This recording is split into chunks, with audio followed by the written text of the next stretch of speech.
موقفي من قضية اللي بيحصل في فلسطين دلوقتي. أولا أنا كإنسان مصري مسلم عربي الهوية متربي على حب فلسطين. أي حد عاقل عارف إن في قضية عادلة، القضية الفلسطينية دي قضية عادلة. يعني إيه قضية عادلة؟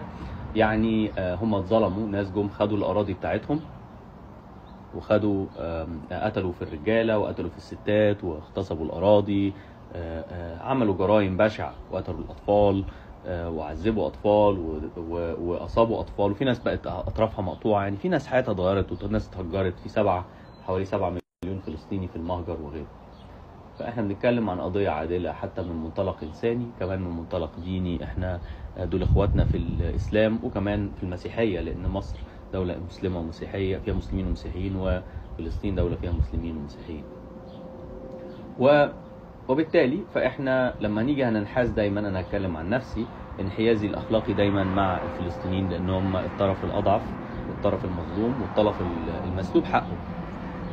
وبالتالي أنا لما هبقى مع طرف فلسطين هقول كل ما أؤمن به في اتجاه ما يحدث في فلسطين من وجهة نظري اللي فيها تجربة صغيرة. أنا ما بفتيش عن الوضع في فلسطين، لأن أهل فلسطين أدرى بفلسطين.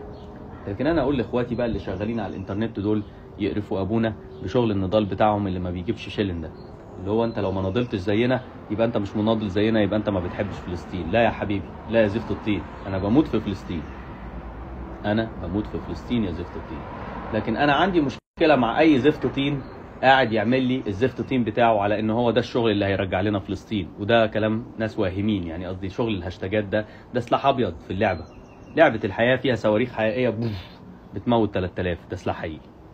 انما يعني معاك سلاح ابيض، معاك هاشتاج، هتعمل ايه؟ حمله عالميه. طب وبعدين مع الوقت هو بيحقق اللي هو عايزه كاسرائيل، لان دي منظومه كيان صهيوني، دي منظومه قاعده بتشتغل على تحقيق اهداف استراتيجيه على مدار عشرات السنين. حتى لما بتوقف له حاجه بانك انت التكتيك تقف ضده، هو بيدور على حل تاني وبيكمل. انت بتقول لنا وائل نستسلم؟ ابدا. انا بقول لك بطل تبقى مسلم. ازاي تبقى مسلم؟ انك قاعد شغال عليه معاه رد فعل، الدنيا بتسخن، كله بيسخن، الله وصلوا كبرى، ويقعدوا بقى مع بعض هبره كدبره، يقعدوا ينفخوا في بعض، الله اكبر، انا بقى ايه والله شرط ايه، وهذا هو مش عارف المتنجان الازرق.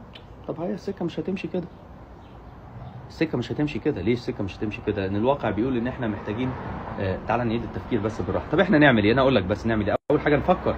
انا ما ينفعش اترمي في الحدث واستغرق في المشاعر بتاعتي وافتكر نفسي بساعد وحد موظفني عشان يعمل اجندته السياسيه. انا لازم افكر الاول في الحدث واستغرق في المشاعر بتاعتي وافتكر نفسي بساعد وحد موظفني عشان يعمل اجندته السياسيه. انا لازم افكر الاول.